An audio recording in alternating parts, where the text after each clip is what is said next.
सोने और crypto currency बाजार में नियम बदलने की कोशिश हो रही है। याद रखिए कि उनके ऊपर कितना कर्ज है, $35 ट्रिलियन। मूल रूप से ये दोनों वैश्विक मुद्रा बाजार के वैकल्पिक क्षेत्र हैं।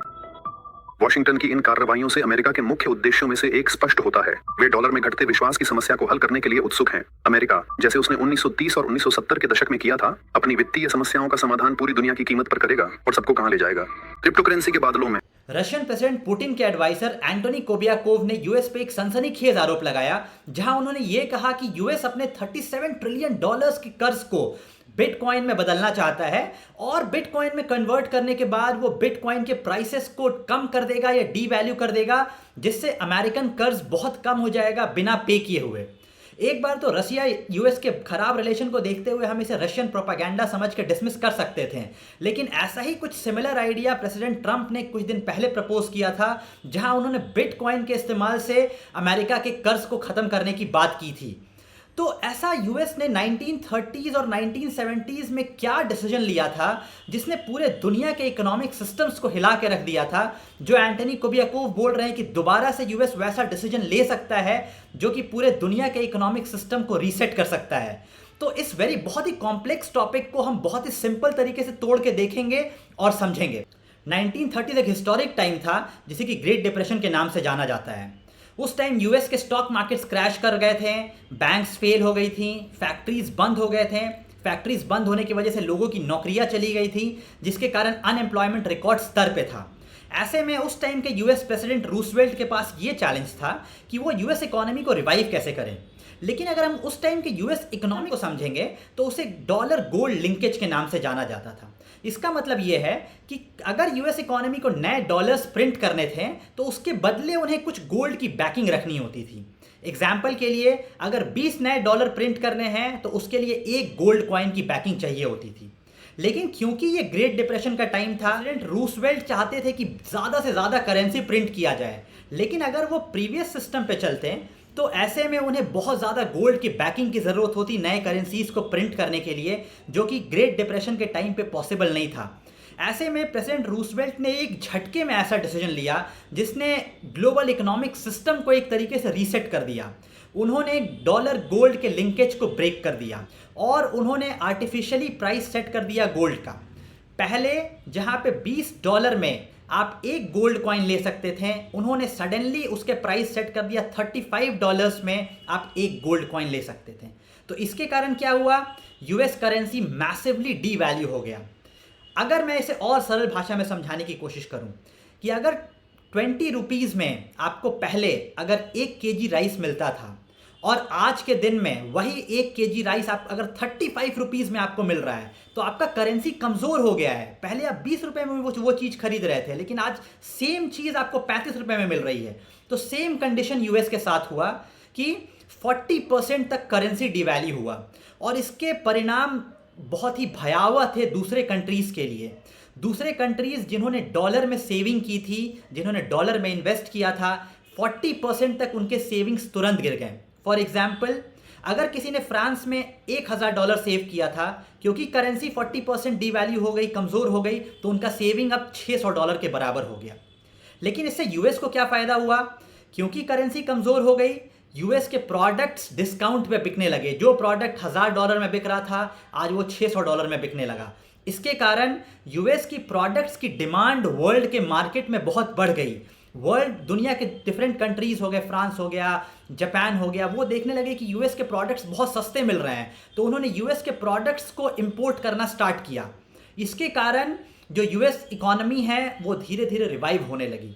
लेकिन अल्टीमेटली यूएस के एक मेजर डिसीजन ने अपने फ़ायदे के लिए अपने इकोनॉमिक सिस्टम को रीसेट किया, जिससे उस टाइम के इकोनॉमिक सिस्टम में बहुत ही ज़्यादा खलबली मच गई थी। और ये कहानी है 1930s के ग्रेट डिप्रेशन की। अब हम देखते हैं 1970s की कहानी, जो कि बहुत इंटरेस्टिंग है, ध्यान से सुनिएगा।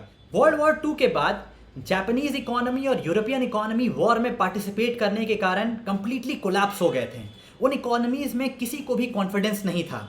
लेकिन दूसरी तरफ यूएस इकोनॉमी ने बहुत ही लिमिटेड एक्सटेंट तक वर्ल्ड वॉर 2 में पार्टिसिपेट किया था, जिसके कारण उनका करेंसी बहुत मजबूत था, इकोनॉमी बहुत मजबूत था और गोल्ड का रिजर्व्स जो था वो बहुत ही ह्यूज था। ऐसे में वर्ल्ड के जो मेजर पावर्स थे उन्होंने ये डिसाइड किया कि एक जगह बैठ के मीटिंग करते हैं और future course of action chart करते हैं जिससे कि वर्ल्ड इकोनॉमी में रिकवरी आए। और ये वर्ल्ड के मेजर पावर्स की मीटिंग हुई ब्रेटन वुड्स में, जहां से जन्मा ब्रेटन वुड्स सिस्टम। लेकिन ये ब्रेटन वुड्स सिस्टम क्या था? ब्रेटन वुड्स सिस्टम के तहत वर्ल्ड की कंट्रीज की करेंसी डॉलर के वैल्यूज से लिंक्ड रहेगी और डॉलर का बैकिंग रहेगा गोल्ड से, जो कि पहले हमने देखा था हर $35 के लिए आपको एक गोल्ड कॉइन का बैकिंग रखना था। ये सबके लिए विन विन सिचुएशन था। जिन कंट्रीज की इकोनॉमी कोलैप्स हो गई थी क्योंकि उनका करेंसी डॉलर से लिंक हुआ तो इन्वेस्टर्स को उन इकोनॉमीज में कॉन्फिडेंस आना स्टार्ट हुआ। और यूएस के लिए तो डेफिनेटली विन विन था क्योंकि जो यूएस डॉलर था वो एक सेंट्रल करेंसी बन गया था वर्ल्ड का। लेकिन 1940s से लेकर 1960s तक ये सिस्टम बहुत अच्छे से चला। लेकिन 1960s में यूएस ने पार्टिसिपेट किया वियतनाम, जहां उसने मैसिव मिलिट्री स्पेंडिंग किया। उसके अलावा सोशल स्पेंडिंग यूएस में एजुकेशन और हेल्थ केयर में भी मैसिवली बहुत हाई एक्सटेंट तक बढ़ा। स्पेंडिंग के कारण क्या हुआ? यूएस इकोनॉमी को बहुत ज़्यादा नए करेंसी प्रिंट करने पड़े। लेकिन ब्रेटन वुड्स के तहत क्या था? जितना नया यूएस डॉलर आप प्रिंट करेंगे उतना आपको गोल्ड का बैकिंग रखना है। लेकिन यूएस ने करेंसीज तो प्रिंट किया लेकिन गोल्ड के बैकिंग रखने बंद कर दिए। उसके कारण बहुत सारे कंट्रीज जो वर्ल्ड के थे वो यूएस के इस एक्शन से बहुत सस्पिशियस हुए और उन्होंने क्या बोला? उन्होंने मतलब अगर मान लीजिए कि फ्रांस ने यूएस को 100 मिलियन के सामान बेचे, उसके बदले फ्रांस को $100 मिलियन का उसके पास रिजर्व है, तो फ्रांस गया यूएस के पास ब्रेटन वुड्स के तहत, उसने बोला कि 100 मिलियन के बदले मुझे गोल्ड दे दो। तो ऐसे सारे कंट्रीज करने लगे। इससे यूएस में ये कंसर्न आया कि अगर सब डॉलर के बदले गोल्ड लेने अगर आएंगे यूएस के पास तो यूएस का जो गोल्ड रिजर्व है वो पूरा डिप्लीट हो जाएगा, पूरा खत्म हो जाएगा। इसके कारण उस टाइम के यूएस प्रेसिडेंट रिचर्ड निक्सन ने एक शॉक डिसीजन लिया और एक झटके में ब्रेटन वुड्स के सिस्टम को खत्म कर दिया, जिससे कि डॉलर और गोल्ड का लिंकेज कंप्लीटली खत्म हो गया। अब कितने भी डॉलर आप प्रिंट करें, डॉलर गोल्ड का कोई बैकिंग रखने की जरूरत नहीं थी। इसके कारण क्या हुआ? सडनली वर्ल्ड इकोनॉमी में सडन रीसेट हुआ और वापस से डॉलर बहुत ही ग्रेटली डेवैल्यू हुआ। और जैसे हमने 1930s के केस में देखा था, डॉलर डीवैल्यू होने के कारण जिस कंट्रीज ने जिस इंस्टीट्यूशंस ने डॉलर में इन्वेस्ट किया था उन्हें ह्यूज लॉस हुआ, क्योंकि उस टाइम की ट्रेड यूएस डॉलर में चलती थी और ऑयल का परचेज जो था उस टाइम यूएस डॉलर में ही करना होता था। तो यूएस का डॉलर का यूसेज कंटिन्यू रहा। लेकिन क्योंकि यूएस करेंसी बहुत डिवैल्यू हो गई तो यूएस के लिए ये फायदा हुआ कि यूएस का जो डेट था, जो कर्ज था, वो काफ़ी कम हो गया और कर्ज चुकता करने में यूएस को काफ़ी आसानी हुई। तो 1970s के भी स्टोरी ने हमें ये दिखाया कि यूएस ने अपने फायदे के लिए कैसे दुनिया के इकोनॉमिक सिस्टम को झकझोर के रख दिया। तो अब आपको और क्लैरिटी आई होगी कि एंटोनी कोबियाकोव ने 1930s और 1970s में यूएस के एक्शन का जिक्र क्यों किया। एंटोनी कोबियाकोव ये बोल रहे हैं कि यूएस का जो करंट डेट है $37 ट्रिलियन, वो इसे बिटकॉइन में कन्वर्ट करना चाह रहा है, जहां पे $1 इज इक्वल टू एक स्टेबल कॉइन। और जब सारा डेट बिटकॉइन में कन्वर्ट हो जाएगा या स्टेबल कॉइन में कन्वर्ट हो जाएगा, उसके बाद जैसे कि यूएस ने 1930s और 1970s में किया था, वो अपने बिटकॉइन के वैल्यू को डीवैल्यू कर देगा अराउंड 40%, जिससे कि यूएस का डेट घट के $37 ट्रिलियन से हो जाएगा $25 ट्रिलियन और बिना कुछ भी एक्स्ट्रा पैसा पे किए हुए यूएस का डेट $9 ट्रिलियन से कम हो जाएगा।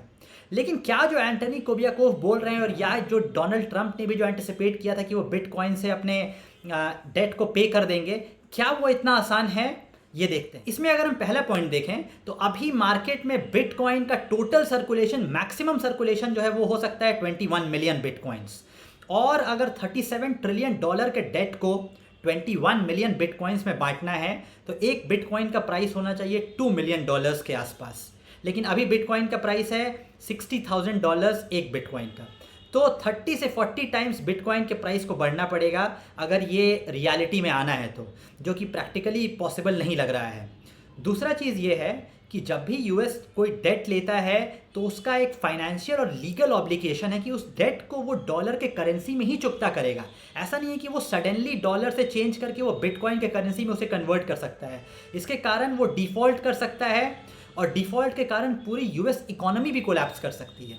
दूसरा चीज़, अगर उसे परमिशन भी लेना है चेंज करने का करेंसी को डॉलर से आपको बिटकॉइन में, तो कांग्रेस के लोअर और अपर हाउस से बिल्स को पास कराने होंगे, जो कि पॉलिटिकली बहुत ही इम्पॉसिबल है।